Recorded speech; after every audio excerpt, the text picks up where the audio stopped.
taking a step back and just thinking about the adoption rate from a sophisticated analytics standpoint, whether it be marketing mix modeling or attribution models, what are you seeing from folks, your top marketers you're speaking with in terms of adoption rates?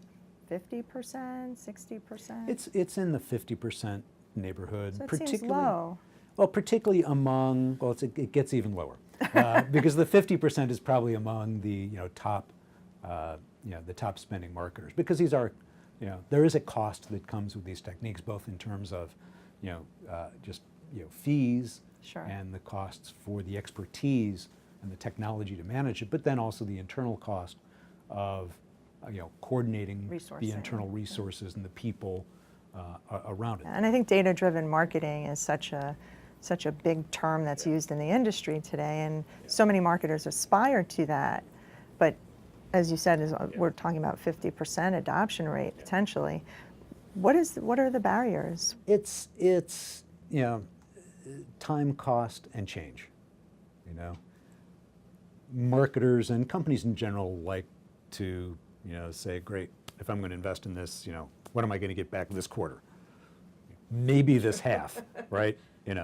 But depending on your organizational readiness, the state of your data, a number of factors, it can take 12, even I've seen it take 18 months to really get to a point where the models are really providing value. There's a lot of iterations in between there, but it can take time, and that takes patience, which in these days is we have less and less. So it may take a while, but at the end of the day, the results speak for themselves.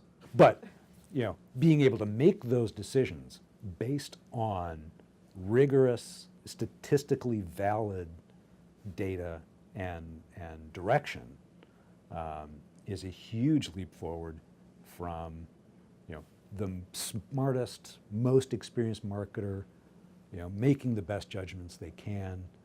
That's great, but if you give them the data, you'll just move it up a whole other layer. Yeah, it's a wonderful enabler. So how do marketers know if they get it right? Is the proof truly in the pudding? I mean, do they see it pay out in ROI on their performance measurement spend? It's truly in the pudding, because I always ask marketers who are using these tools, so when you first started doing it, what did your partner say was going to happen? How much did they say they could improve your measurement? And then when you started implementing some of those findings, did it live up to that? And by and large, it does.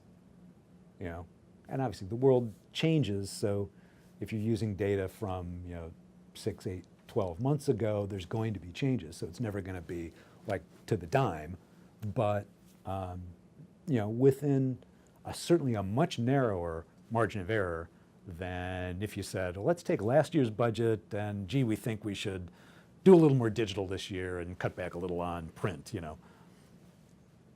Those judgments are probably directionally right, but exactly how much do you change?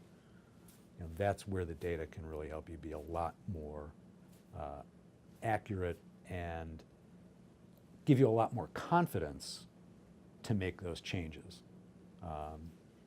And then when the results come in, again, when you've got the skeptics, which there will be skeptics in any organization, but when those results start coming in, you could say, see, the model said this was going to happen, and we're within 5%.